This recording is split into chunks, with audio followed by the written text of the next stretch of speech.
Holy shit! You got this. Bam, we're live. You got the suit on.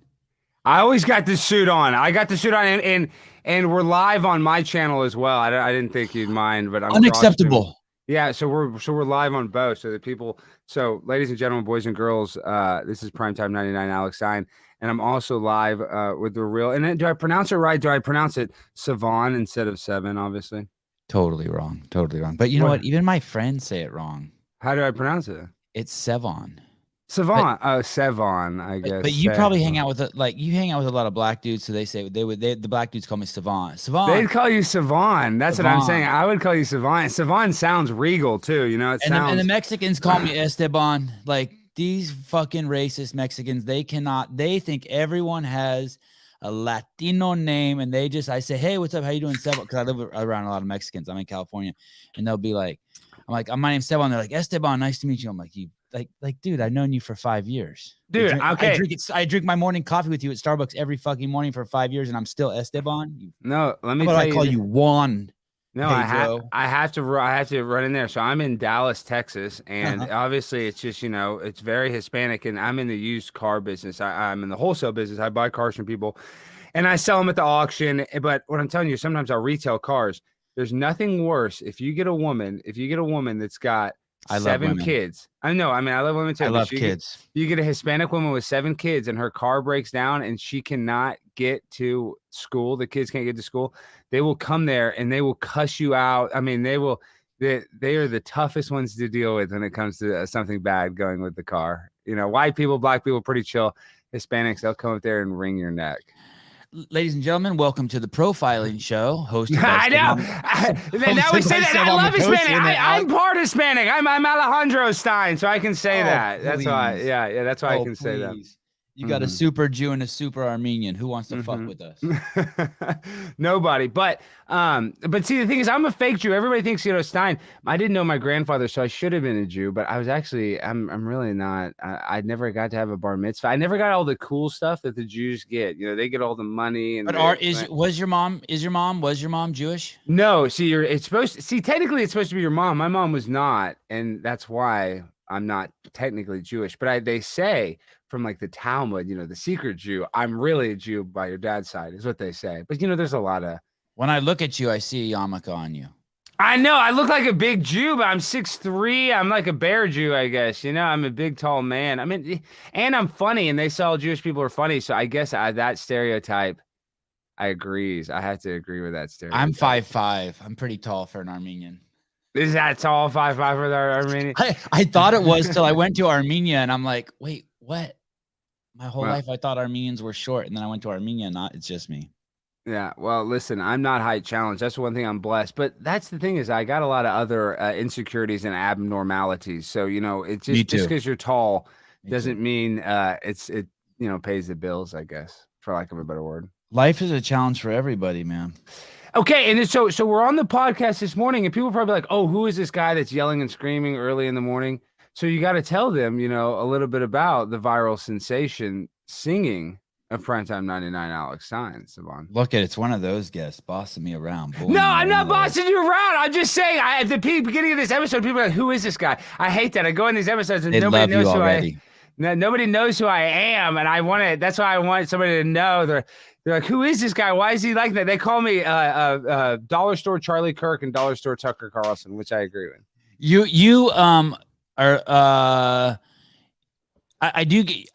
do look like a very how old are you?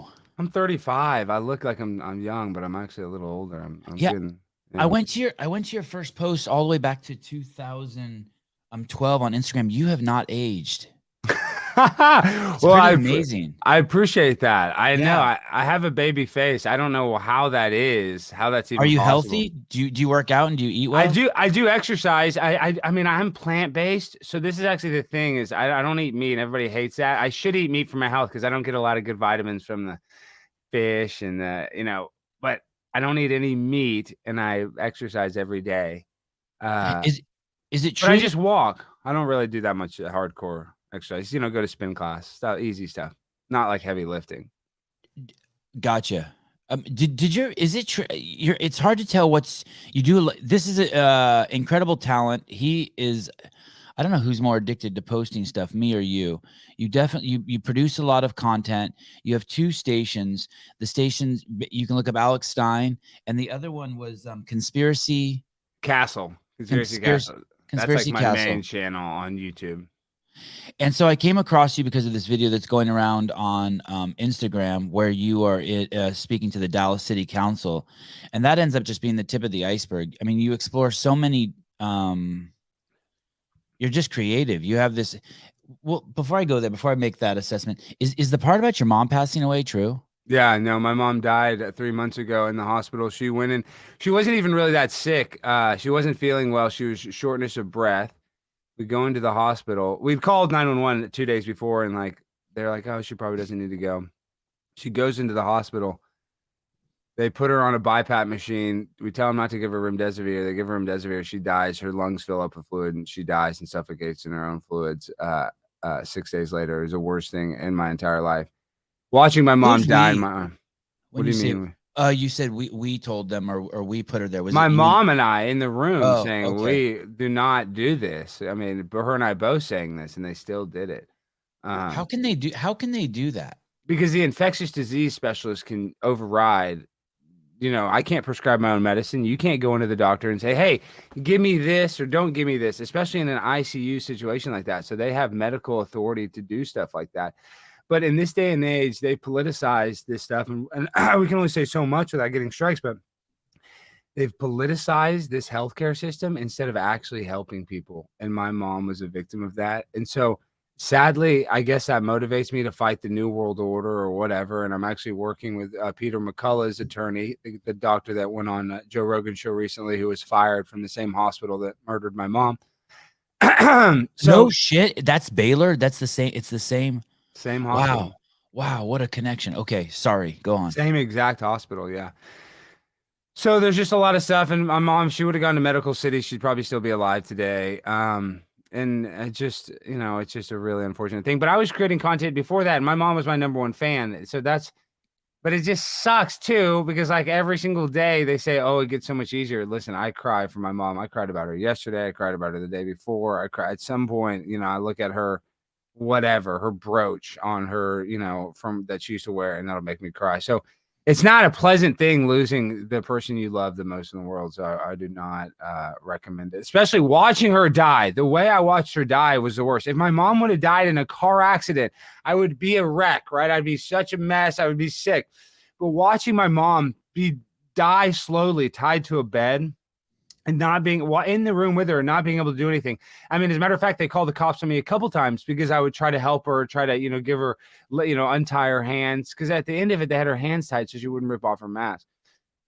And this is a living nightmare. So sometimes I pinch myself. I know it's that bad. Sometimes I pinch myself and I'm like, is my world a nightmare? Is it real? Because I don't want it to be real. And like, this is the thing. In my head, what's sick is like, now I know that I'm probably going to be successful. Now people are starting to notice me and stuff.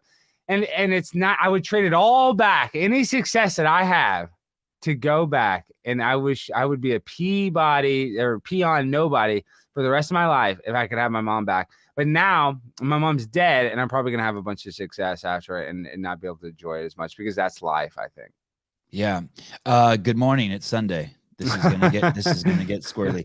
I don't like to get low vibrational. See, that's the problem. When I talk about my mom's death, that we are vibrational beings. You know, we either vibrate high or we vibrate low, and they want to keep us in that constant low vibrational state, because that's how they manipulate us. That's how they, you know, kind of torment us, and that's really how they harvest our good energy. It's by keeping us in low energy. So when I talk about my dead mom, guys, don't cry for me, Argentina. Life sucks. All of you are going to lose your mom. There's a lot of people who have also lost their mom. So it's life's a bitch. That's all I can say about that, really, when it comes down to it. So, you know, we have to. What did you mean by that? Harvest our energy?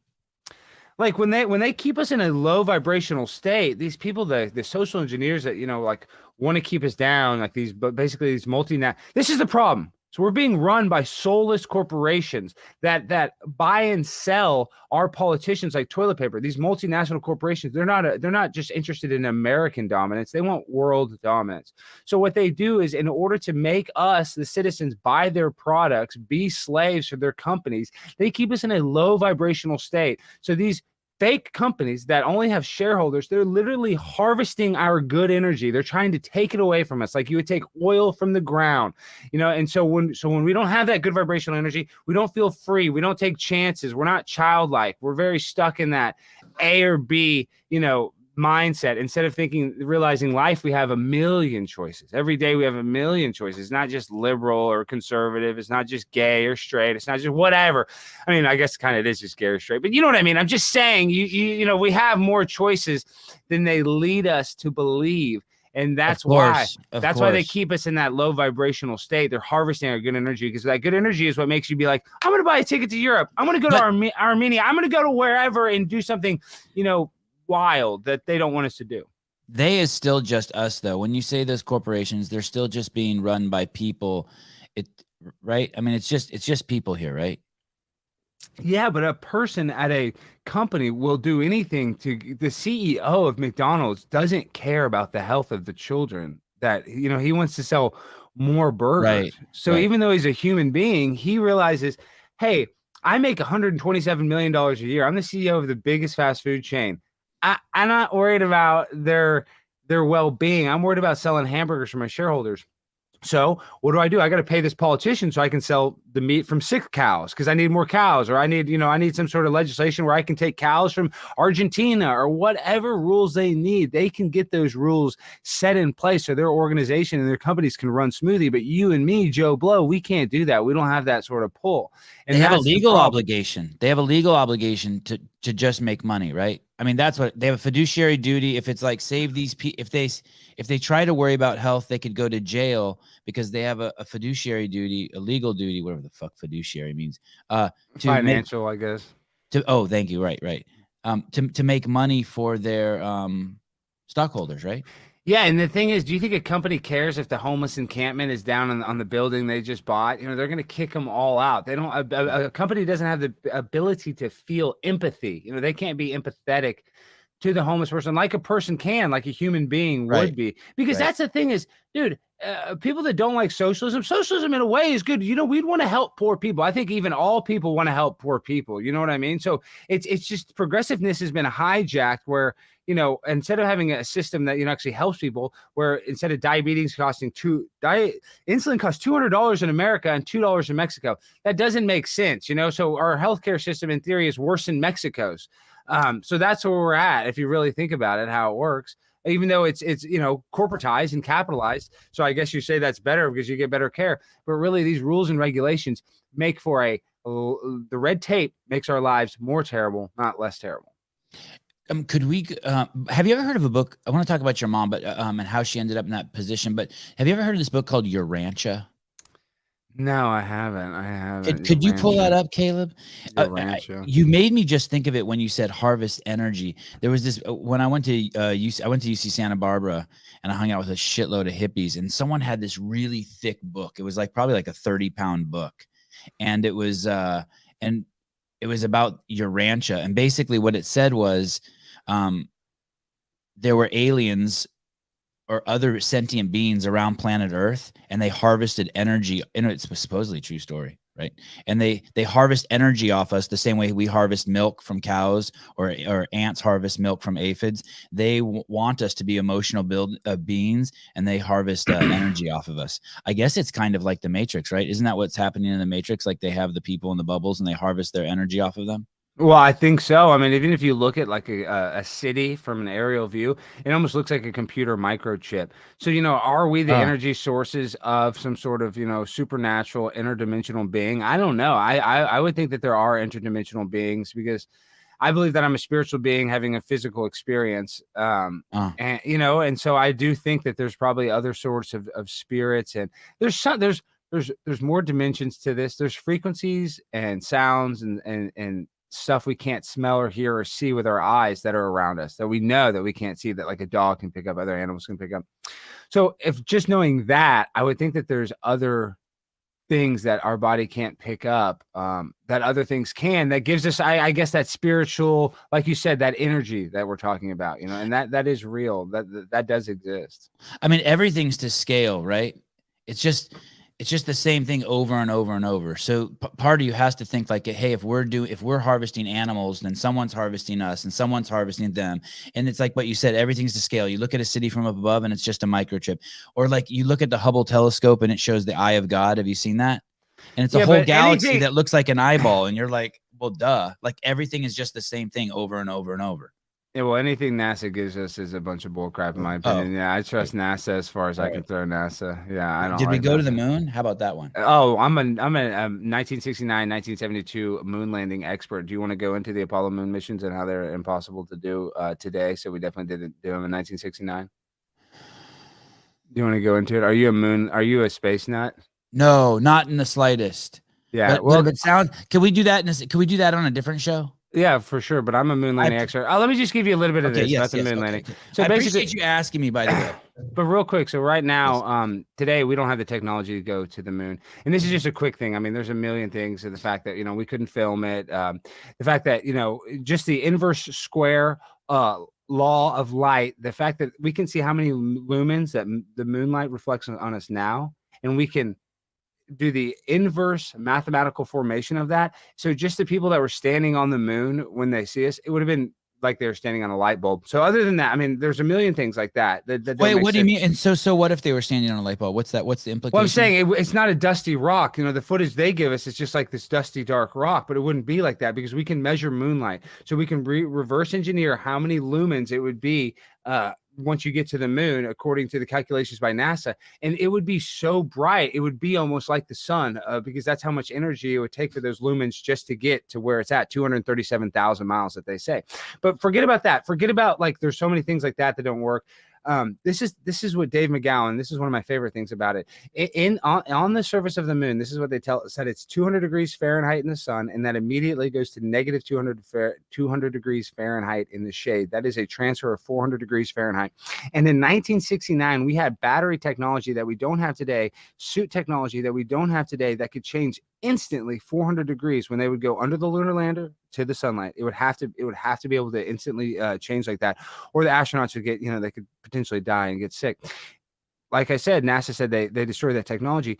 A lot of the astronauts, 4 or 5 of the astronauts, when they came back and they did their press photos, they all had all these scars and all these calluses on their thumbs because NASA couldn't even get the hand mechanism to work on the suits. So if you think that they could do this intense technological effort, this technology, like I said, we can't recreate today. This battery technology that they supposedly use would have so many applications on Earth, especially according from 1969 to now. I mean, we would be using this suit for all kinds of stuff.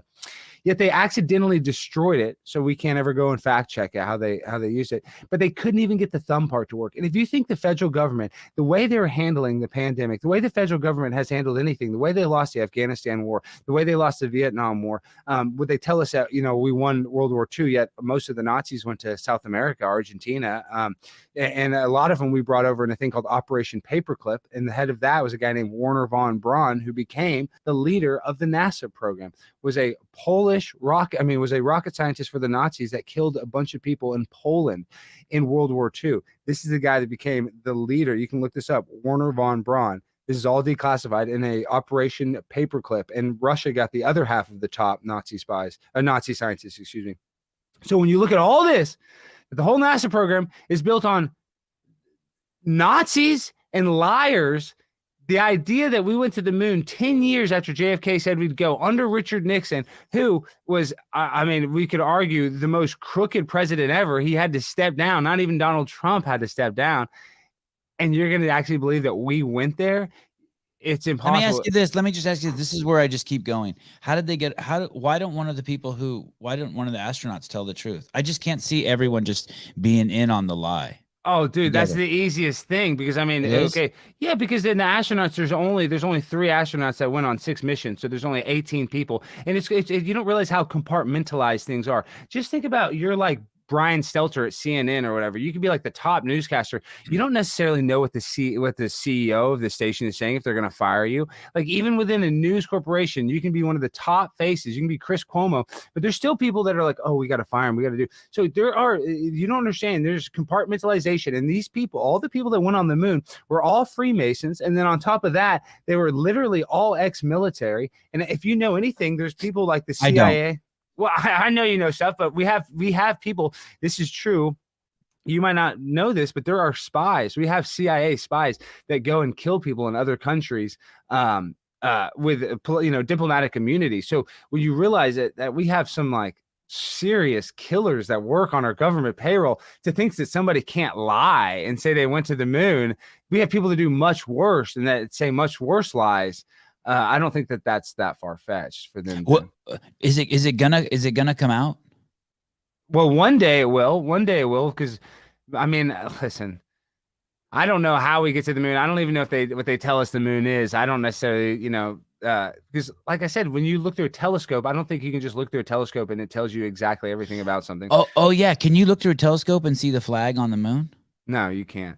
And you can't? Why not? No, I don't know, but you can't. You can't. Because it's not there, is what you're saying. Well, I mean, they say that there's reflectors too that we shoot off the moon. Yet we were able to shoot a laser off the moon before 1969, and USC actually did it.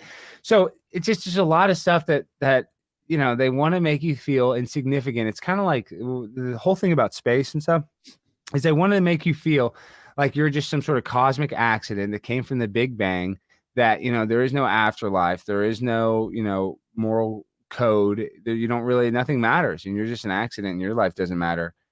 And part of that is like the moon and just making you feel insignificant. That's part of the low vibrational frequency they want to keep you in, because that's how they manipulate you, because that's just like another tool to kind of make you feel small, basically. How did you get into the moon stuff? What was the how did you start digging into that and educating yourself on that? Well, I mean, there's a really good documentary, even though I don't really love the guy that much. His name's Bart Chabrel, but he made a documentary, one of the foremost ones. It's called "A Funny Thing Happened on the Way to the Moon."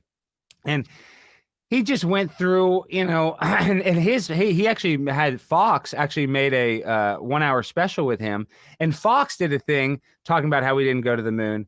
And, is that controlled opposition? Like, why did they, kind of reveal it? But I'm telling you, it doesn't take that much mental fortitude to look at what they presented to us as the moon. And the pictures are garbage. I mean, the shadows are garbage.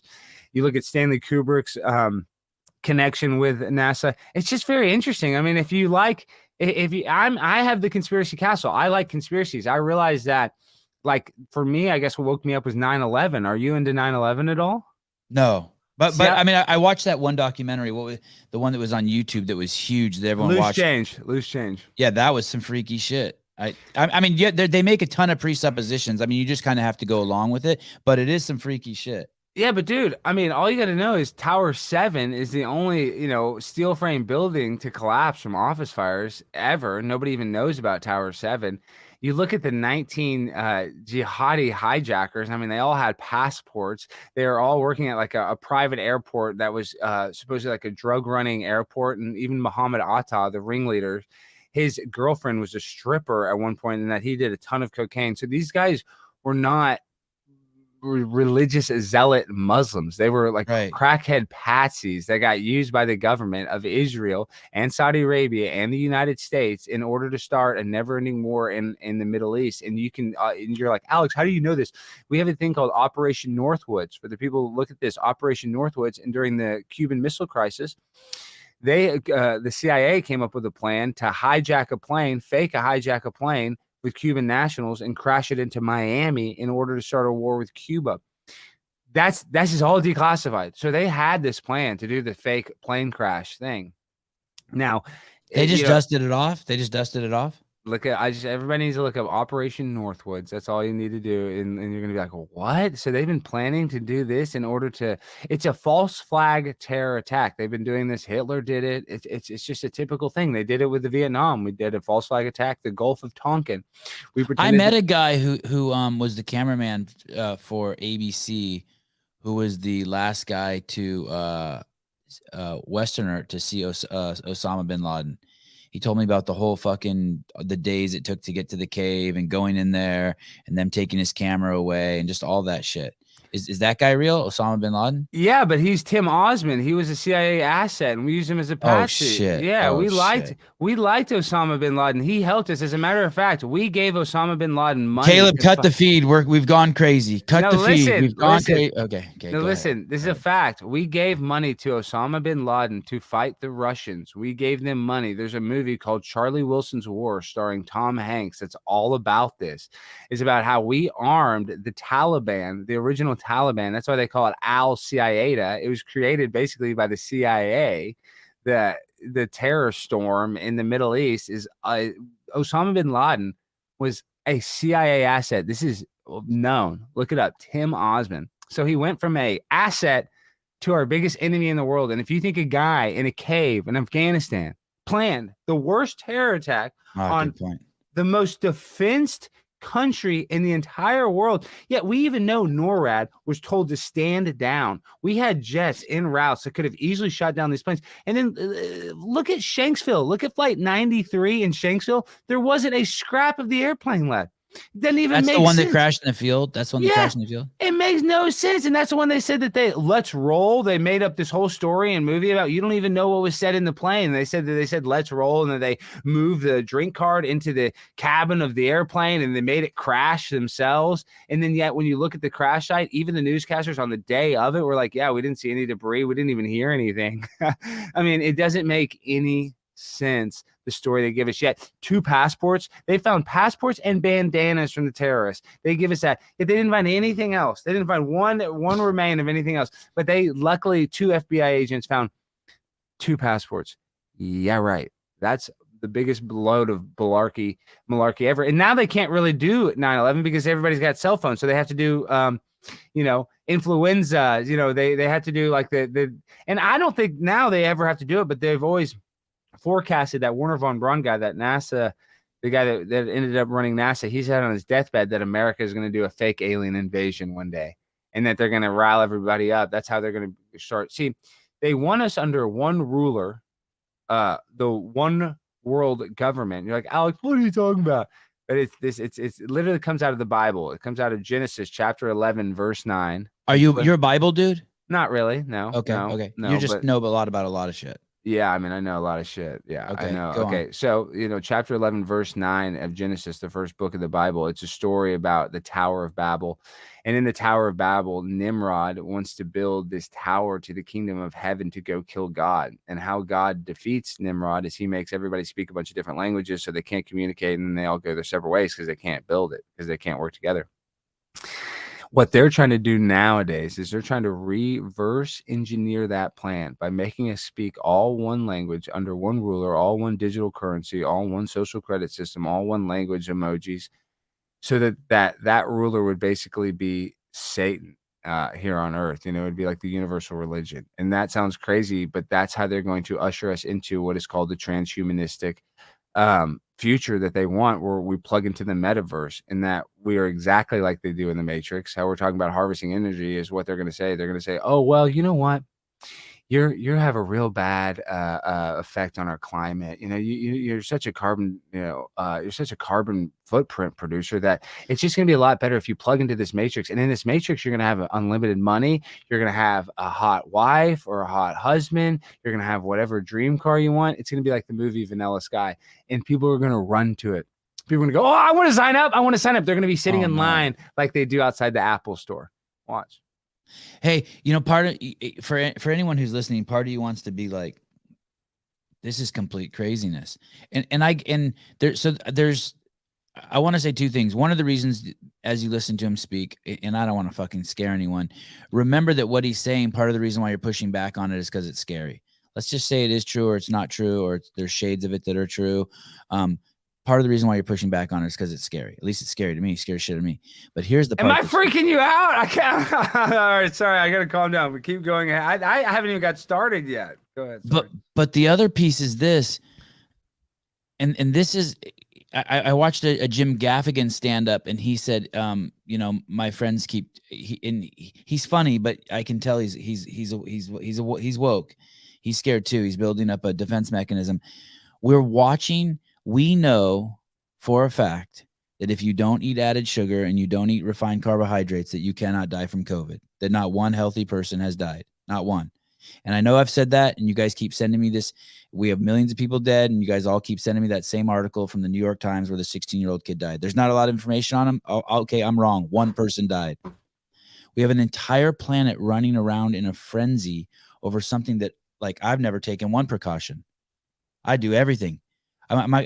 I recently hung out with 3 people who were COVID positive, just like completely hung out with them. Like, my whole family slept in the same bed when we had COVID. It's like, my mom had COVID. I said every day in the hospital. I mean, they would get mad at me for not wearing my mask enough. I mean, I could care less. I did get sick a little bit, but I'm saying, I think our immune system is what we. Well, it's a disease of the obese, and no one wants to say it. Yeah, my mom was fat and smoked. You know, she was fat and smoked. Yeah. There's no one. So the fact that no one can see that and it's everywhere around us, it makes me think that, like, anything is possible now, because I'm hanging out in a room full of idiots.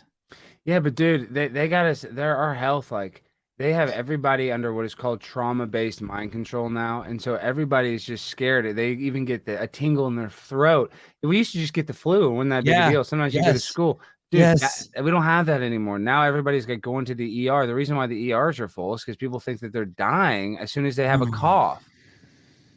So it's so funny you say that. I know people who know that this whole thing is bullshit, and yet when they get COVID, they go into a pure panic attack. It breaks my heart. Like, they know they've been brainwashed, and they still are terrified. They start Googling and shit. It's the neurolinguistic trauma-based what? What'd you call it? It's called trauma-based mind control, or neurolinguistic programming. Is when you watch CNN and you always see that death scroll. You know, now it's 700,000. Now it's 720,000. What that does is that goes in your subconscious constantly. And so it's just like, oh, all you can think about is the dying, the dead. You know, you don't get anything positive like, oh, so many babies were born today. There's not a life scroller like 76 babies born in Baylor Hospital today. You know what I mean? And you'd be like, oh, that's kind of cool. But no, it's okay. You know, 7,500 people, positive cases in one outbreak and blah, blah, blah. You know, you literally, it's like the movie Outbreak. I mean, you remember if you've seen that movie, I mean, they want you to, they always want to never watch that shit. Well, I'm just saying they always want to, show you the people in the medical scrubs and the big mask and the defibrillator and the machine.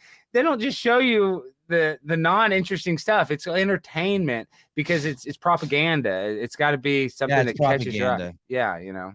Why thank you, Caleb. What is neurolinguistic programming? Neurolinguistic programming, or NLP, provides practical ways in which you can change the way you think, aka brainwash. Yeah, I mean, I do that to myself. And you do. I try to do that to myself. We should all do that to ourselves. Pick some good shit and brainwash yourself. Well, that's how it is with exercise, at least with me, because like after my mom passed away, I kind of stopped. But for me, I'm programming. I do it for my mental health. I don't do it for my physical health. So I'm kind of tricked myself to be like, listen, Alex, you're not doing this to look better. You're doing this because you feel like crap when you don't. You're just depressed when you don't. So I guess you kind of have to trick yourself. That is, you program your brain to however you can do it, whatever works. That is really important, especially with diet. You got to be like, that's the hardest neurolinguistic programming, because you're so easy to be like, I want that sugar. Like you said, that sugar is the most addicting thing. See, I stopped eating meat. I could care less about meat. I don't even miss it. I mean, sometimes I'll eat a fake hamburger or something, but I can eat mushroom tacos. Is just as good as a, ground beef taco to me. But what I'm saying is sugar, dude, I could never quit sugar. I mean, it is like, it's. Do you want me to tell you how I quit? How? I mean, I quit sometimes for a little time, but I always go back. But okay, how did you quit? There's a guy named the Carnivore MD. His name's Paul Saladino, and I ran across him on Instagram, and he's basically just saying, hey, all you should be eating is meat and organ meat, and everything you need is there. And he goes into all the explanations of what's in the organs. So I said to myself, okay, I'll let myself eat as much meat and hard cheese as I want. Do you know about ketosis? That's keto. Yeah, of course. I know. I lost a lot of weight doing keto. I did keto for a year. I lost a ton of weight. I was in the best shape of my life. I've gained 30 pounds since I stopped eating meat. But dude, my digestion was terrible, dude. I had a terrible digestion for whatever reason. Like your poops were they runny or were they dry? No, just I was constipated a lot. Just constipated all the time. That happened to me in the beginning. So you know what I started adding? I would just get do you know what a clamshell? Do you know that term clamshell? That's what we call it. That's those plastic things just full of the greens. You know, it'll like you see them like a wall full of them at Oh the yeah, supermarket. like the salads you're talking about, Yeah. right? Yeah. So I would just like every 3 or 4 days, I would just get one of those and And just eat sit in it. my car and eat it. And it would usually just like within like 5 minutes, I'd be like, oh shit. Yeah, It would just push out a deuce, or it still does. That's what I do if I get constipated. I just eat one of those, and like within minutes, I have to deuce. No, that is like, I mean, if you want to be ripped, guys, and you have low body fat, you got to go keto. I think that's, I mean, the fact that you can eat, and I was eating bacon every day. I didn't have any carbs. I didn't have any sugar. But once you get away from sugar, you crave it way less. So that's why you get off it.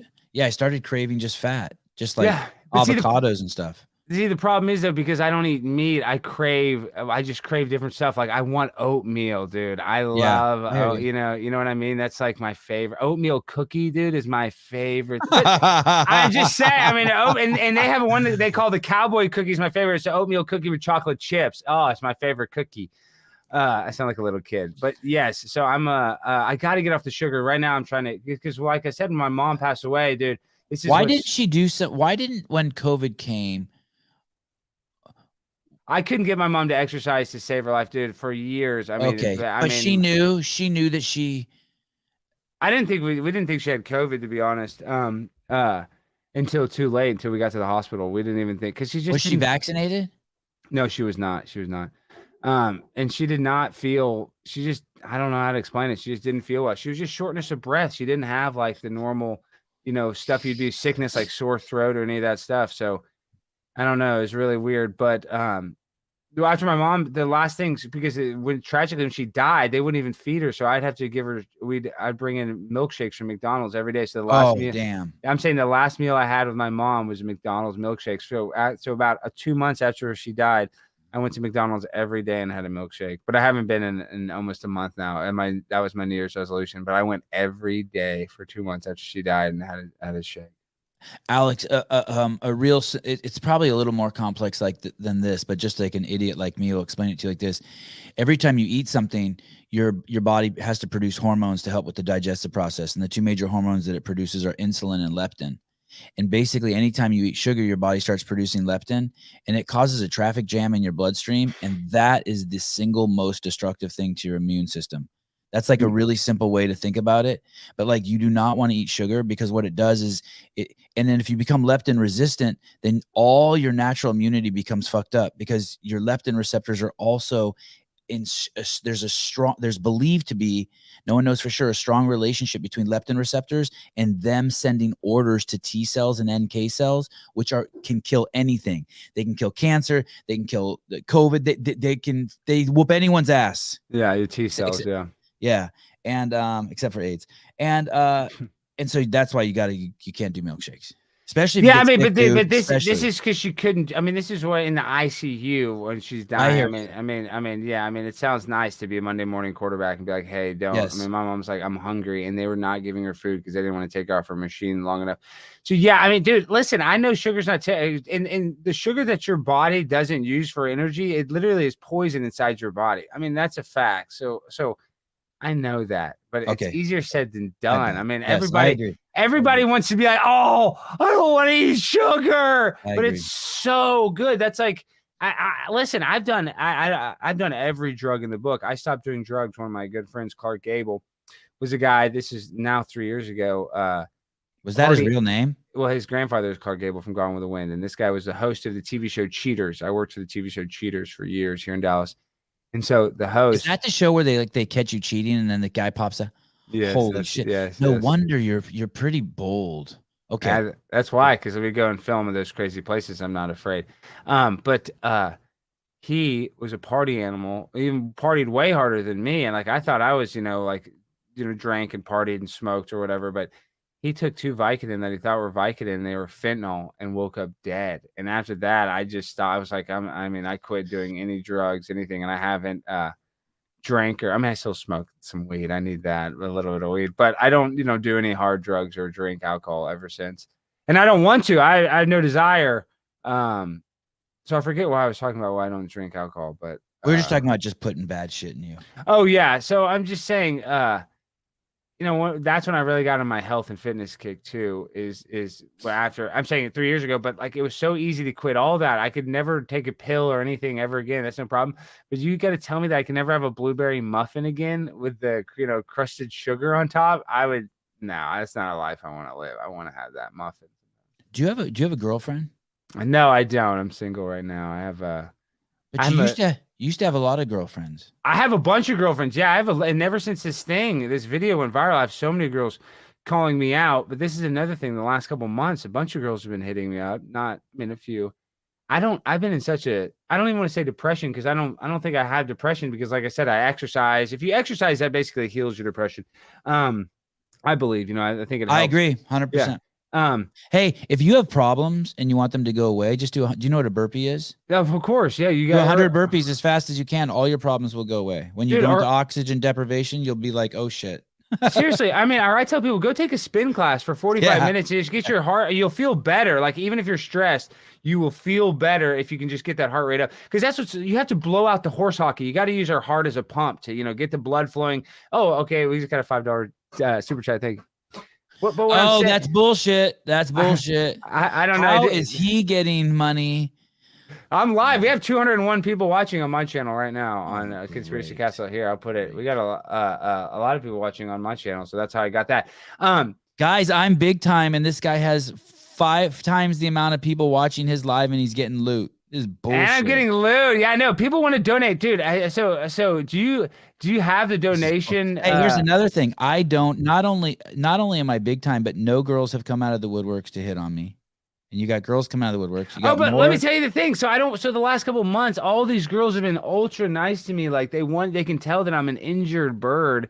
Oh. And a couple of them I had come over and stuff, but I don't want to like bring them into my nightmare that I'm in. Wow, somebody just donated $100. Boru. Oh, you're lying. Wow. You're lying. I swear $100. You just hurt my feelings now. I know that has to feel bad. Wow, Bor, I didn't go through. Sorry about that. $100 donation. Wow, that's insane. Caleb. Dude, $100. I swear, I can't believe Caleb, it. if this motherfucker gets, look at my chat. If I go like this, Caleb, or if I start being like really nice to him, just disconnect him. This guy's let me show. Pull it up. Pull up my stream on the chat real quick, Caleb. Bullshit. Look at that. Caleb, definitely don't pull up his stream. Look at that, $100. Caleb's probably gonna switch shows, start working for you. No, I'm saying on? Stay working there. I'm just saying, dude, look, sometimes you get $100 donation. It happens. Caleb, can you fact check that for me if you got $100 donation? Dude, please fact check it. If you can check the link, that's big time. And when somebody does that, you know why? It's because I said, thank you for the donation. People want to support independent content creators. That's one thing I didn't realize. Is like, as long as you keep grinding and you stay consistent, this is for anybody out there that's listening. I'm saying, it takes a lot of balls to call people and say, hey, I want to interview you. I have to do the same thing. So, but you're a proactive person. It's easy for you. I'm saying for the people out there that's not proactive, if you just try it, if you just are consistent doing a show, people will want to support you. It may not happen at first, but in my experience, I just can't believe the overwhelming support, especially if I say, hey, I rarely say like, hey, donate. But if you say, hey, give me some donations, people want to donate. That blows my mind, is that people like want to support you. They feel good about it. Because now I donate. Do you ever donate to streams now? No, when I get off of here, I just take the $6 I make on my YouTube channel and spend it on my kids. Exactly, dude. I'm a donate. And I don't make any money on ads or any monetization really, because I don't get that ton of views. But I'm telling you, donations I get somehow, and it makes you feel really good. I don't know. It's crazy. Yeah. Let me ask you this. Go, man, we've opened up so many doors. So speaking about being proactive, I have a friend, pretty famous, 500,000 followers, Instagram, a very successful business owner, and he wants to start doing a YouTube channel like this and live. And he said to me, hey, how do you talk to people every day? I just don't want to talk to people every day. And I'm like, dude, I don't want to talk to people every day either. I'm like really happy when the show's over. But even like when I found you and I reached out to you, I'm just like the whole time I'm just dreading meeting someone new. Like when you're like, hey, I got to come on 5 minutes late. I'm like, oh, damn, maybe he'll cancel. You know what I mean? I start getting like excited and shit. It's weird like that. I know, especially when you have interviews with people like this you haven't talked to. But honest to God, Yeah, I have no idea. What is he going to come on here and just like fuck me up, or like what's going to happen, or that's how I am with people. I don't know what their agenda is or this and that. And then people beg to come on your show, and I will let people like that come on the show, and then random people I ask to come on the show. So you never know. It's always a crapshoot. But I think that's kind of just having a conversation is not that hard. Like obviously, you're nervous about it. Not nervous about it. You're just more annoyed about the time. You can obviously talk to people. If you go to a gym or you work in a job, you have to be social with people for an hour at a time. That's like the bare minimum. So like if you can't do that as a human being, you're really struggling. And there's a lot of people that can't. There's a lot of people that can't hold the conversation for an hour.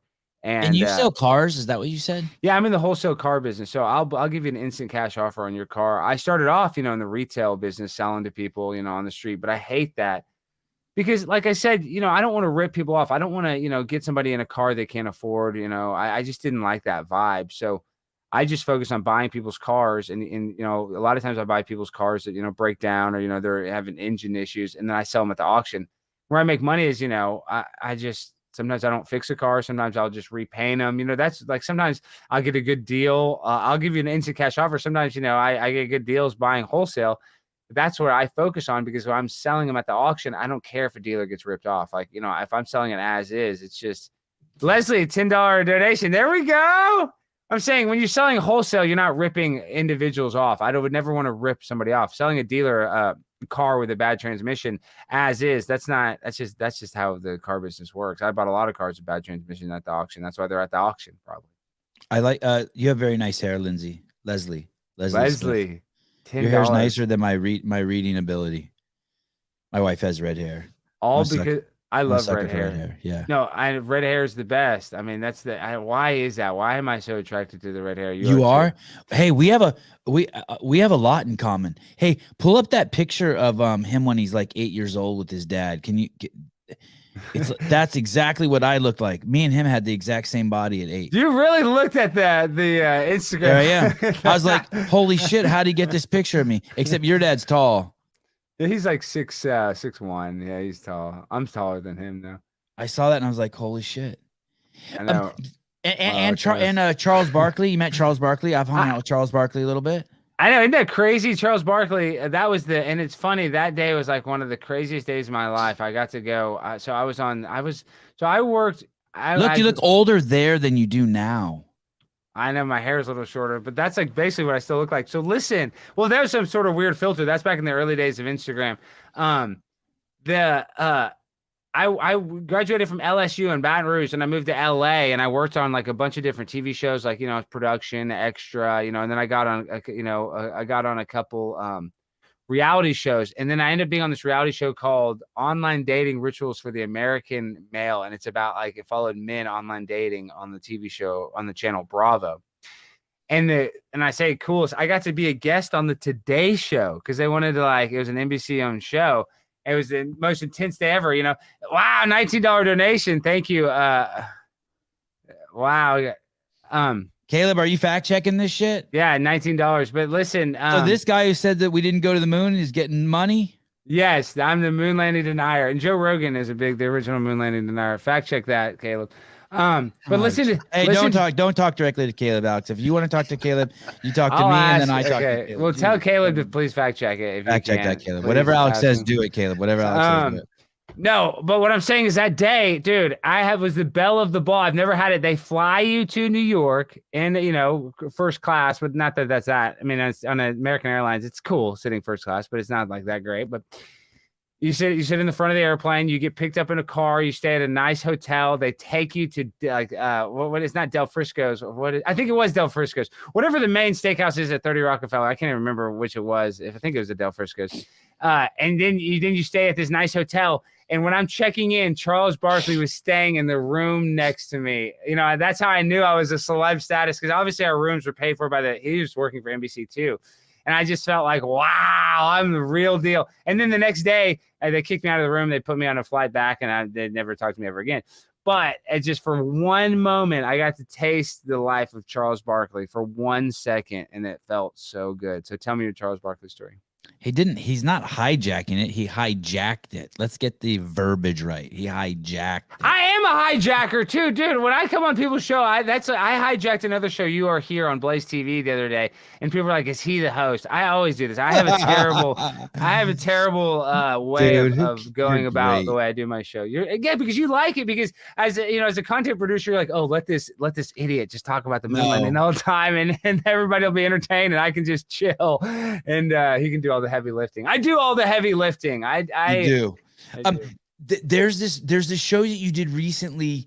It's the slowest train wreck I've ever seen. I would love to see you do more. You enter an online acting class. You like that? Holy shit, dude!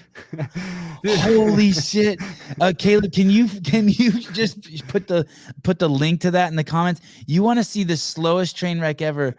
The dude below you, I'm just trying to think. Everyone's caught so off guard by you, and the like my house cleaner, and that guy's acting like he's a brother or whatever you were saying to him. Yeah, Cassidy is your ghetto. But then that was the funniest line of the whole thing. Is I had talked about it. I was like, oh, my housekeeper passed away, and then like one of the people in the acting classes that didn't have their camera on was like an elderly Hispanic woman. You could tell like somebody that put on the class probably asked their like abuelita to like, hey, log on, so it looks like there's somebody else in the acting class, and they're like, hey, turn on your camera, and it was like a grandmother. I was like, oh my god, you look. Do you have a sister named Margaret? This is hard to explain this story. People need to watch it, but yes, it's a trolling. And so the guy that was in that video is Cassidy Campbell, who played the ghetto guy. Let me tell you about him. He has 1.5 million subscribers. Oh shit, he was in on it. Yes, dude, he's huge. So it was Is this it? Yes, this is it. And Cassidy Campbell, you got to click his channel. You got to look up his channel. He's got 1.5 million. And so I was like, hey, we should troll this acting class. And so now we're going to do it a bunch. And as a matter of fact, we're coming up with this bit where, and we're gonna really cast the person, but we're gonna do like auditions over Zoom, and but people have to be like local to the DFW area, and whoever we cast we're gonna put them in like a prank with Cassidy. But so we're gonna do like another acting thing, but we're gonna make other people do weird acting. So I'm gonna act like I'm some acting teacher, like I'm the best acting teacher in the world, and make people. You're gonna be the host of the class. Yes, I'm gonna be doing an audition. I'm gonna be the host this time, and we're gonna do more. But I'm gonna be doing I'm gonna say, hey, I need you to do this. I want you to read the script. I'm gonna be like, hey, be more ghetto or be more.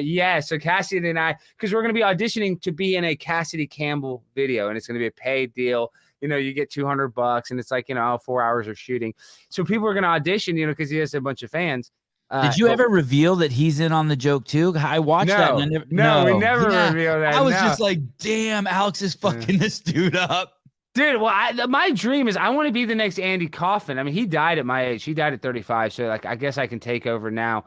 But I want to do bits like that where two people are in on it and with not everybody else in on it. It's just funny. It's just that's how you troll people because, dude, the entertainment we get, and I don't want to go around and troll people meanly. Like that acting class is very. It wasn't mean. It's not mean at all.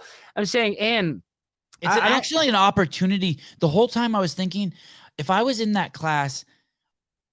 I would hope that I would be like lean back and be like, wow, this is fascinating, and start to really enjoy it instead of getting upset. No, it was fascinating. It's a fascinating human experiment. Well, that's what I studied. I got a minor in sociology at LSU, so that's what I love, sociological experiments like that. And that's another thing, dude. When they do these sociological experiments, I forget which one, like the Princeton one, but dude, very easily people will punish other people and put them in jail. Like people will become a Gestapo. The Stanford experiment. Yeah, the Stanford experiment. I said Princeton, but the Stanford, it's like, dude, if they'll push a button knowing that it's hurting other people, and they'll still push the button. Very like when they did a test, they asked people to come in, and they said they showed somebody on the other side of like a plain glass window or whatever, and they said, hey, when you press this button, the person's going to get shocked. Very few people said no. Everybody pressed the button, and it was fake. The person didn't really get shocked, but people will follow orders is what I'm saying. They'll take the order. And that's the thing. That's the same with the police officers. Now they're taking people in jail in New York City for the vaccine passports and all this stuff. Dude, it's absurd. It's like people don't have autonomy anymore.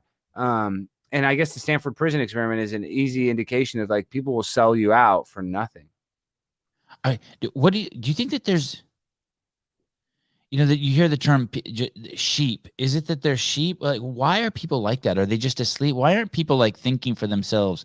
Why aren't people like open to It's called cognitive dissonance. Well, so people will know that the government can lie to you or mislead you, or that there's classified documents, or that the president has information that you'll never know.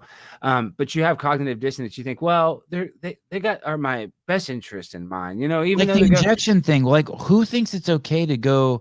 Like, there's these people on the internet being proud that they're getting their kid this injection, when you can just go over, you can just like start to look for the ingredients in the injection. Well, You we can can't always find them. Yeah, Like, I know. We can only say I so just much don't on get. YouTube about the vaccine. We have to say it's the most safe and effective thing ever created, and that I recommend everybody get their booster. Everybody get boosted as soon as possible.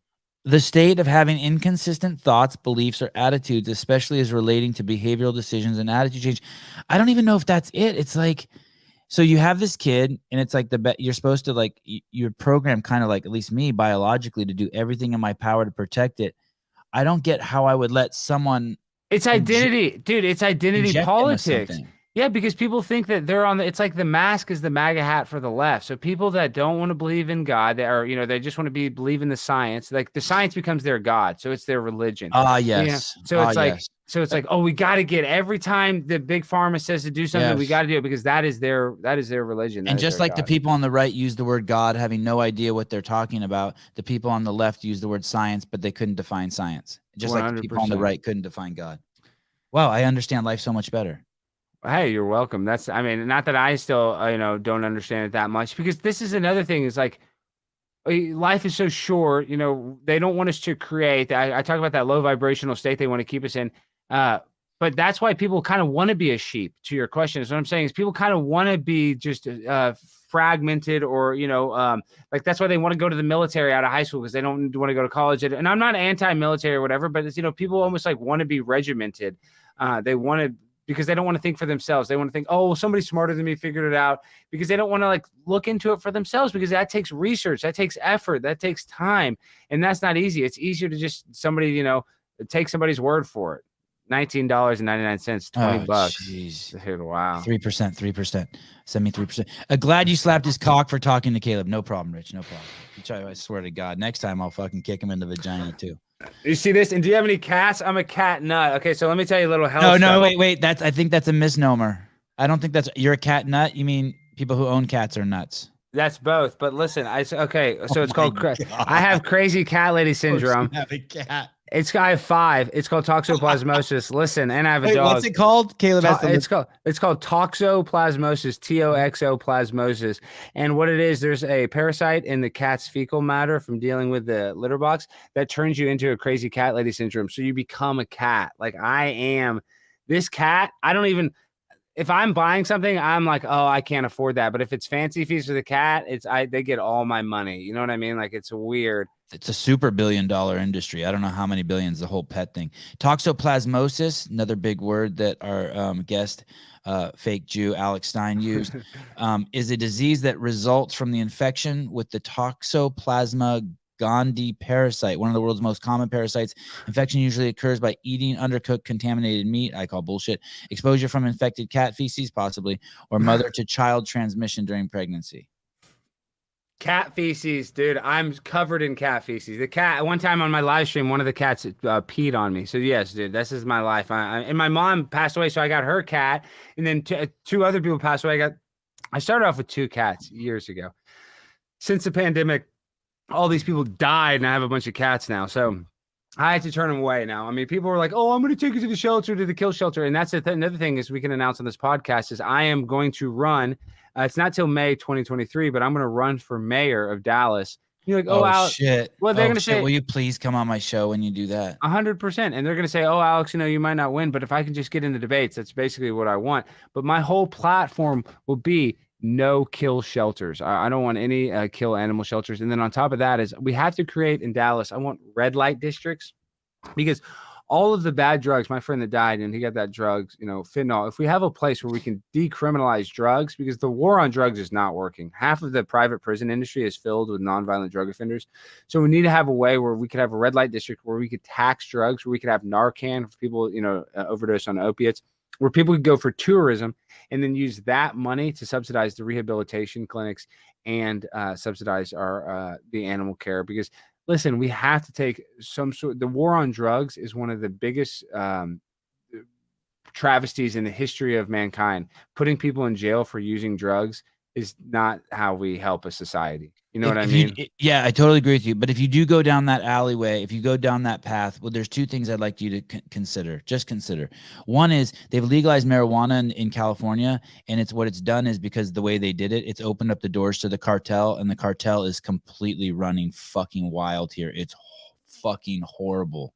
The second thing is, and it's because of the way they've set up the laws around growing marijuana and whatnot. The second thing is, I would like you to really reconsider ever taxing anything like Coca-Cola or cigarettes or gasoline, because what it does is it puts the government in business with these people. Of course. Yeah. And but so you wouldn't want to tax, but you're going to have, I mean, the thing is the system is. I don't know what the solution is. I'm just saying, please look at it. No, no. Thank you, Honorable Mayor. Of course, taking my time listening to one of your, I'm not even one of your constituents, but I appreciate your time. Another $5 super chat. Wow, I'm making a bunch of money today. I'm almost at $200. I need to check my donation bar, but no, I bet you if I was Jewish, people would be giving me money. Probably, but listen, this is the problem with the cartels, though, is we have created. My family's in the bail bond business. My dad's a bail bonds, and I have my bail bonds license. I just hate getting people out of jail because it's annoying. This is the thing. They have decriminalized, or they've made the cash bail system illegal in California. And what that does is that makes no bail bondsman responsible for these people to go to jail. So it puts the onus on the police force, and the police force is already, overwhelmed. Wait, you lost me a little bit. You go back to the onus. I'm saying I'm a bail bondsman. So when let's say you go to jail, and I only write big bail bonds. So let's say you go to jail for involuntary manslaughter. That's a bond I write. Somebody's in a drunk driving accident or something, and they accidentally kill somebody. That's a bond I've written multiple times. I don't really necessarily like writing a murderer's bond, but I've done it. That person has a bond. I give the court $100,000, basically a cashier's check, right? They hold that cashier's check until he goes to every single court date. If he misses a court date, I have 1 year to get him back to court, or else they keep my money. And so what that does is that keeps bail bondsmen, keeps them on the plaintiffs. On the defendant 24/7. That's why you hire bounty hunters. But see, in this day and age, because they said cash bail is racist, because a lot of people don't have the 10% to hire, to pay for a bail bond. Really? That's what they said. They're saying? That's what they're saying. It's racist. That's why it's happening in Chicago, New York, and LA. Dude, a guy just murdered in LA. A 31-year-old homeless guy walked into a high-end furniture store and stabbed to death a 23-year-old UCLA graduate student. This just happened. And it's sad that she got murdered. But what's even worse is that he had been released from jail 17 times on felonies. If he should have been in jail, he should have had a bail bonds, and he should have been under the jail. I'd like to make one small edit to that story. He didn't mean homeless. That's a mischaracterization. He means drug addict. I was homeless for 2 years and lived in a car for 5 years. There are no homeless people. They're drug addicts, and the left calls them homeless because as part of the you're 100% right. They actually just found some company in LA is paying homeless people to stay on the street instead of actually going to get more funding. I swear, Google this. They're paying. I just read the article. There's some nonprofit is giving the homeless people money to stay on the street so that it gets more attention, so that they get more funding from the city. That was their game plan, or whatever, their charity strategy. They even said that they're paying people to stay on the street. So you're right. People are using drugs because there are avenues where you can get help. Please tip the kid working at the coffee shop. Please pay the guy who's cleaning your yard a little extra money. Please buy your nanny a gift certificate for some shit. Stop giving money to fucking drug addicts, thinking that you're helping homeless people because it's the Christian thing to do. You are hurting people. You are fucking hurting people because of your fucking arrogance and selfishness and your inability to fucking do what's right. And what's right is when you see a homeless person, you make eye contact and you talk to them and you believe in them and you uplift them so they can actually just get a sparkle of fucking hope that someone cared about them. Stop giving them money, you fucking idiots. Yeah, I mean, sorry. And no, and I know most pussies don't even talk to them. You're fucking pussies. Okay, I got a little wound up. I had to get wound up to steal some airtime from you. You have to. And listen, and that's another thing is I do look at the homeless, problem in California and stuff. It's like, you're right. These people are choosing because there are outlets where they can get help. But dude, That's like another thing is they want to keep us in that low vibrational state. You know, they like want you to look at California and see the homeless people. You know, it's just, I don't know how to explain it. It's really sad that I remember going to California in like the 90s. Are you in LA? Where are you? I'm in Santa Cruz. I live in a piece of like heaven. I'm in Santa Cruz. Yes, yeah, I know.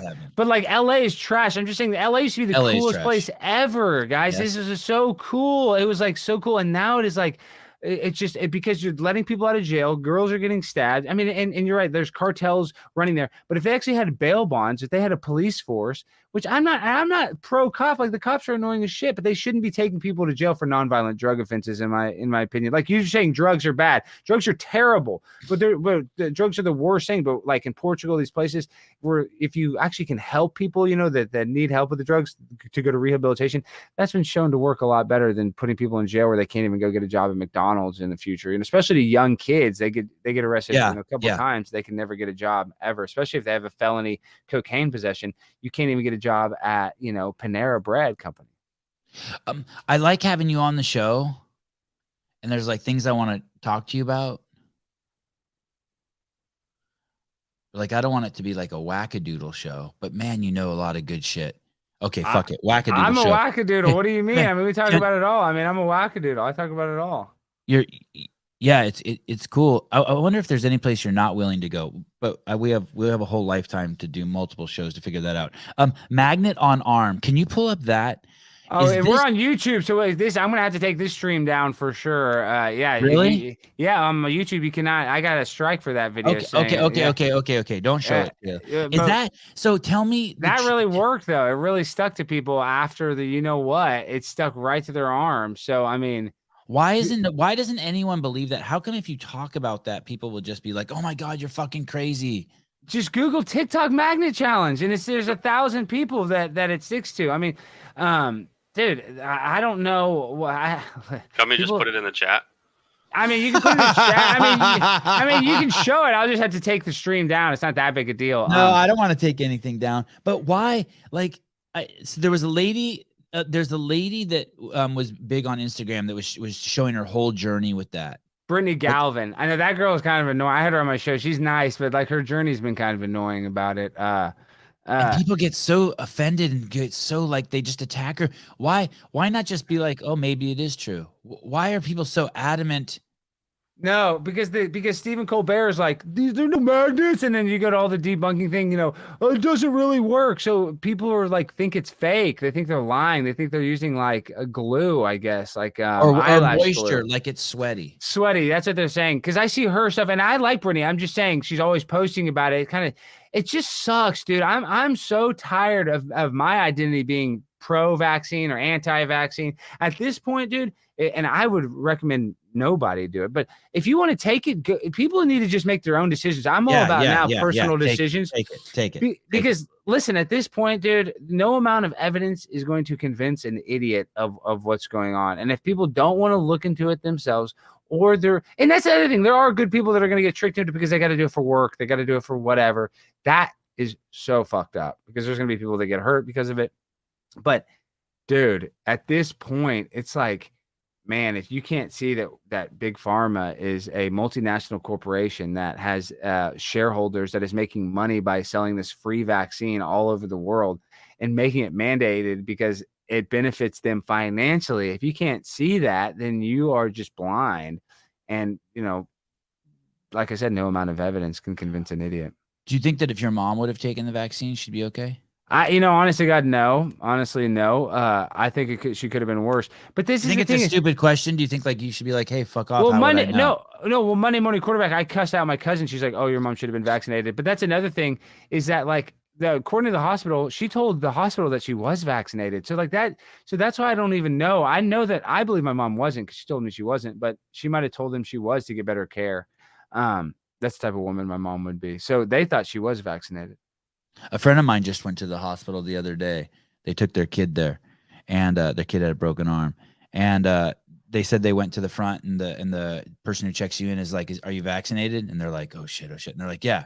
The person's like, "Okay, can you show me your proof of vaccine?" And they're like, "I don't have it." And they're like, "Well, do you have a picture of it?" And they're like, "No." And then the person who checks you in at the hospital is like, okay, and peels off a sticker, I'm vaccinated, and puts it on their purse. Nice. That's it. But you need a vaccine passport to go to McDonald's, but to get into the hospital, you just like... Dude, that's why it doesn't, even the people that are vaccinated, this is the problem, is now the CDC just said you're not up to date unless you get your booster. And they don't want to call it fully vaccinated anymore, because all these people that got double vaccinated, they're like, what, I'm not fully vaccinated anymore? They're like, no, you're just not up to date on your shots. So it's a never ending schedule is what potentially it's going to be. What about what's happening in the UK? Are you? I keep seeing that talk Boris Johnson gave. Do you think it's really like it's done? They're done there? Well, I just think it works like this. I mean, this is what my tinfoil hat is. It's always the grand opening, grand closing. Like they're gonna open it up, and as soon as they need it for whatever political agenda, whatever it is. Now that this is what this all was. This was a beta test. This was a test to see how they can shut things down. How people are going to react. So now the UK, a country that's smaller than Texas, they're going to be like, dude, they're going to be able to, next time the Omicron, moronic variant, whatever comes out, they're going to shut them right down. But they give you a little bit of, this is the plan. They want rolling lockdowns. And this is what they theorized at the beginning of the pandemic, is that you'll have a month where you're totally locked down for 30 days, and then you'll have 3 months off where you can just live freely. And somehow that will, quell the numbers. And I believe they're going to do that in some sort of like hidden way where they'll say, oh, we're open for 3 months, and then a mass shutdown for a month when they have some sort of political thing they need to get through. So they'll use it like a tool, like for the election. Oh, we got to use mail-in ballots because the new election variant is so, so much. This new variant will kill you if you go vote in the lines. So you had to vote mail-in ballots. They'll just use it as a political weapon. Is it Leslie? I am crazy. If she thinks I'm crazy, she's right. I don't know. I'm not sure exactly what that means. But I was watching this thing. I was watching this Jim Gaffigan special the other day, and there was a line he says in there. He said, some of my friends have gone completely crazy. They think that Tom Hanks is eating kids. And I don't remember what it was, but there was something on Instagram like a year ago about Tom Hanks drinking blood or doing something like that. I can't remember what it was. I'll tell you all about it. Okay, so give me 1 second before we go there. I just want to sorry, Alex, but I do want to hear. And the same time I see that, I see in the San Francisco Chronicle, the biggest paper in San Francisco, in the opinion section, they publish a guy. This is a paper that's won the Pulitzer 6 times. They publish in the opinion section a guy who's seriously proposing that we swap kids. That as soon as white families have kids, you give them to black families. And as soon as black families have kids, you give them to white families. And that's going to be the cure for racism. And I'm like, so Jim Gaffigan is making fun of people for thinking that Tom Hanks eats kids. Well, meanwhile, a serious publication is suggesting that I give up my 3 plain brothers. Like I have the 3 most amazing kids who ever walked on the planet. I mean, a lot of people do, but but that's not equitable. Right. So don't tell me that someone and Leslie, this isn't, I appreciate your $10. This is not directed to you. And now I don't subscribe to these things. I'm glad he shared with me that we haven't been to the moon. It's fascinating. I like it. I'm open. It doesn't make me any better whether I believe or don't believe it, or I'm agnostic. You can believe we went to the moon. I don't care. I'm just saying we didn't. But I can still be open to anything. I don't have to believe anything. It doesn't. Why can't I just be like, I don't know. That was pretty cool what Alex told me. But yeah, anything's possible right now because the smartest people in the room have completely dropped the ball. They have their head completely up their ass. Oh, whoa. Joey, thank you. $5. No, you nailed it though, dude. The people that are considered the smartest people in the room, the leader is Joe Biden or his administration, are idiots. And Trump's an idiot too. I mean, Trump didn't know. I mean, he's having Jared Kushner run stuff. He didn't know what he's doing. These people that are supposedly so smart that I put my trust in, these engineers, these architects, these scientists, these doctors that I always thought were so smart. Now I'm realizing they're all a bunch of idiots and they'll all do whatever they're told by their boss. And the smart ones are silenced. It's so funny. Someone the other day said, hey, of course the vaccine's working perfectly and all this stuff. And they start citing all of these people who work at Stanford. Well, the most famous guy at Stanford, John Ioannidis, most published scientist on the planet today. Why has Stanford silenced him? Why has Stanford silenced John Ioannidis? Most published scientist alive on the planet today. Because he's fucking shown that this shit, we had herd immunity like fucking on day one. This shit had already fucking been everywhere. Well, and listen, we know that I got a little mosquito or something. We know that every time a new variant comes out, it seems to be like right on time with a new booster. So I mean, there's a lot of doctors that are blowing the whistle and talking about this, but they know, like you said, Dr. Peter McCullough, Dr. Robert Malone, if they go on Joe Rogan's show, now they got 200 people are signing a petition to kick him off. 200 medical professionals. Like Joe Rogan is a huge threat to the medical establishment, so dude. That's what I mean. The reason why they're threatened by him is because he's telling the truth. That's why they're threatened. They're not threatened if he was telling nonsense. If he was totally off the mark, they wouldn't be threatened. But because he's saying, hey, there's alternatives, there's ways you can handle this. Don't do this. Don't let mandates ruin your life, yada, yada, yada, because he's going against the mainstream narrative and he's right. That's what scares him the most. What's the logic? Why? So why are the vaccinated people so worried about the unvaccinated people? Like, so why are the parents of kids who are vaccinated and the parents are vaccinated not want unvaccinated kids in the school? Like, why can't your kids be unvaccinated and go to school? I don't get like how it's a threat. Like, if you're vaccinated, then you're good, right? No, because they've convinced people that your vaccine doesn't work or their vaccine doesn't work unless other people get vaccinated. But what's the logic in that? Can you help me explain that? Like, how would someone fall for that? Because they trick them, They say, oh, well, the people that are unvaccinated, they're the ones that are creating the variants, which doesn't really make sense. And viruses usually get weaker. That's another weird thing with these viruses. But this is around because then but then the truth is, if that's true, sorry to interrupt, Alex, that it's really obese people who are creating the variants or unhealthy people, because then it lives in them longer and has more time to express itself and mutate. And they're also super spreaders because they cough and sneeze more and they exhibit more of the sickness, of the manifestation that goes from SARS-CoV-2 to COVID-19. And so maybe it's just fat people that need to be quarantined. Well, listen, I mean, that is true. My mom I'm not afraid. I'm not suggesting that, by the way. Like, I by no means am afraid of anything around this. I'm afraid of like alligators and shit. But yeah, I mean, I think the problem is they have everybody divided. So if they took the experimental thing, they want everybody else to be part of it. So it's like, why should they get to have the same freedom that I have, yet I sacrifice my body? So these people want equity. It's like that same thing you're talking about. They should switch kids. That's why people hate it when I don't wear a mask. It's not that they're really afraid of the sickness spreading. They're just pissed that they're wearing it and I don't have to. Most of the time, yeah. Now I also have a 10-inch cock, and that probably bums out a lot of people. Well, how do they know that? Do you have an OnlyFans? Okay, well, I guess not. That kind of does bum me out, actually. Knowing that, I am kind of mad about that. Dude, it's always the guys that are 5'5" that have a huge dick somehow. Why is that? I'm 6'3", and I just have a. I wish I was 10 inches, but yours is 10 inches. It just looks 5 because you're 6'3". Well, no, I mean, I put one of those fake rulers on it when I take pictures. Speaking of 10-inch cocks, you're the only person besides me, I think, who as soon as the George Floyd thing happened, and you heard he was in porn, did you go watch it? 100%. Oh yeah, that's my the first thing I did. Yeah, of course. Oh, it's not your favorite. It's horrible. It's my favorite one. It's saved in my browser. No, but yeah, of course. He has a giant cock that doesn't get hard. It was like a banana, but it's one of those ones. It's like, dude, it was huge. He has a huge dick. I mean, and I haven't watched a ton of like this huge dick porn, but I feel like those black guys that have dicks that big, they don't get hard or whatever. Right. They just it's like so big, they don't have enough. They would faint, and all the blood went there. Maybe I've noticed that too. That there's one. Luckily, I don't have that problem. Thank God, I don't. That's one problem I don't have. I have a lot of problems, but that's not. It's not huge, but it's as hard as steel.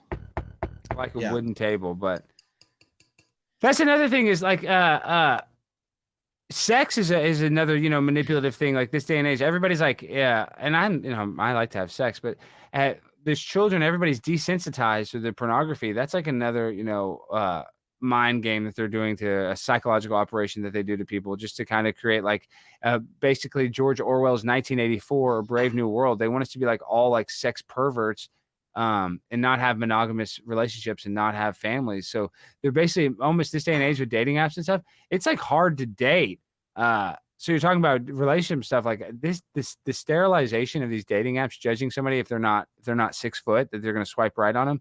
That's so fucked up. And it's just a real society. You're supposed to meet and talk to people and judge them on the content of their character. But because of this, people like expect everybody to be cookie cutter and the perfect fit, and it never works out. But it was like that. It was like that before dating apps. Like, so I've been to I've never had a one night stand ever. No, and I would have loved to have had one. Like I would never sleep with it takes me so much fucking work to get in bed with a girl. I would if I fucking hated her and it was the worst thing ever, I'd have to do it again because I'm not putting in 3 months of fucking work. And then just like, oh, we had sex and it's over. There's no in my life. When you're 5'5" and you look like me, you don't go into a bar. Like I go into a bar with you and 3 other dudes, right? You guys are my friends, right? We go into the bar. You seem like a handsome man. What are you talking about? No. The girls. I used to be like 5 times as cute as I am now, but that still didn't get me to the fucking. It just never happened. And so like, I don't know. Dude, it's never happened. I can't believe that you never. I just can't believe you've never had even a blind. I'm saying even a blind squirrel finds a net every once in a while. You never were drunk with a freak and kind of made a mistake. You never slept with like a cow or anybody. God, I wish. Oh, wow. I would have slept with 4 cows. Listen, I'll tell you the one story. So there's this super hot chick named Amanda. And I was probably like in my 7th year of college in undergrad at UCSB. And she was a first year student there. And so I was probably like, I don't know, 22. And she was probably like 18. Right. And we were friends and we hung out all the time at the coffee shop and all stuff. And then it was Christmas time and the whole town vacates. Right. She's so fucking hot. I think her name was Amanda. Wish I could remember. Anyway. Town's empty. So the town's empty. And so she calls me, not on a cell phone, but on my house phone. We didn't have cell phones back then. And she said, hey, do you want to come over and spend the night? And I'm like, oh shit. This is fucking awesome. And she was a chick I hung out with like 5 hours a day at the coffee shops, right? And I'd go to the beach with and hang out with. She's part of just my crew. And I'm like, holy shit, it's going to happen. So I go over to her house and she's in and she's like, okay, we hang out for a little bit. And she's like, let's go to bed. So we climb into her bed together and I take a bunch of shit out of my pocket to set on her dresser. And I was like a dirty hippie. Like I had long hair and I was barefoot and I was wearing the cords. In your Santa Cruz, California? No, this is in Santa Barbara. Oh, Santa Barbara, yes. Yeah, and she sees me take out of my pocket. There's a condom. And she goes, what's that for? I go, I don't know, just in case. And she fucking made me go sleep in the living room. That was it. I was fucked. No! Wow! Get the fuck out. Go sleep in there. I didn't. I went home. I was like, fuck this. I would have gone home too, but I mean, I guess maybe she expected like you could have got like a finger bang or maybe, BJ or something and maybe put her off. I would have gone with a cuddle.